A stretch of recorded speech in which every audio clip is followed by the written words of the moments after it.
Welcome to our daily reflection for this Sunday, June 22nd. And today is the solemnity of the body and blood of Christ, Corpus Christi. And this is a great feast day, and the church gives us this to remind us of this wonderful gift that we have in the Eucharist, so that we don't take it for granted and we don't lose out on the mystery of God's presence.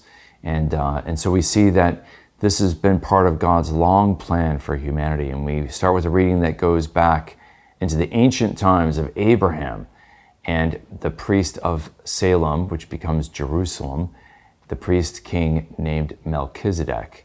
And Melchizedek gives thanks and praise to God and offers up bread and wine. And of course, Jesus will be a priest according to the order of Melchizedek, as Psalm 110 says, and he will offer up bread and wine. And that bread and wine will become his own body and blood. And one of the things I love about this feast day of Corpus Christi, and one of the historical backgrounds for it in the life of the church, is something powerful that happened at the time of St. Thomas Aquinas, where there was a priest who was having Mass, and he didn't really believe, he kind of doubted the church's teaching about that the Eucharist is really, the bread and the wine are really the body and blood of Jesus, and that true sense.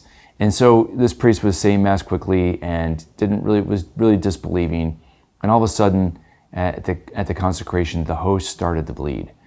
And the blood came down upon the corporeal, the cloth that was used at Mass.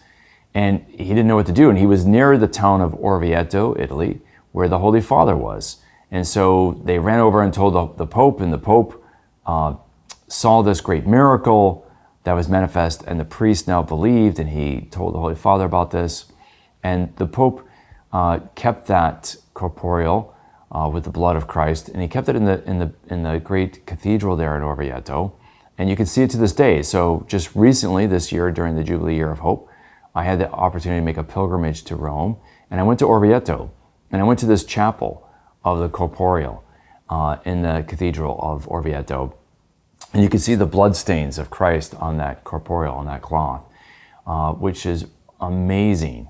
And one of the things I love is that the Pope then had the best Dominican theologian of the day, who happened to be St. Thomas Aquinas, compose hymns for the Feast of Corpus Christi that the Pope wanted to have in honor of this event, and to remind the Church and all of its people about the reality of the true presence of Jesus. And there's several hymns that Thomas Aquinas wrote in honor of the Eucharist for this feast day, and we sing a lot of them, but the one that the church gives us in the sequence today for the feast is Lauda, or Give Praise Zion. And this hymn, Lauda Zion, reflects on the scriptural reality of what Jesus gives us in the Eucharist.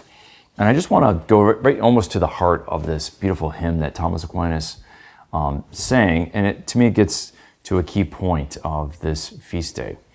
And he says this in a couple of the stanzas that I want to share with you that we get in the Mass, that usually this Lauda Zion, the sequence, is sung or read during the Mass, and I love that. And it says, "This truth each Christian learns, bread into his flesh he turns, to his precious blood the wine." Now, that's a beautiful thing that he changes the bread and the wine into his body and blood. But then he goes on and says, "Sight has failed, nor thought conceives, but a dauntless faith believes, resting on a power divine." In other words, we don't see it with our eyes and our senses. Our senses can taste wine and bread, but we believe that it is the body and blood of Jesus. And that rests on what? A power divine. In other words, that if Jesus says, "This is my body," we know he's God. And just as when he said, "Let there be light," there was light. When he says, "This is my body," we know it becomes his body and his blood, even if we can't see it, even if we can't taste it, even if we can't feel it. And that's where that Eucharistic miracle, and there's been many Eucharistic miracles, and of course one of the new saints this year is going to be Carlos Acutis, who loved, this modern day saint, he loved these stories of Eucharistic miracles and gathered them together on a website.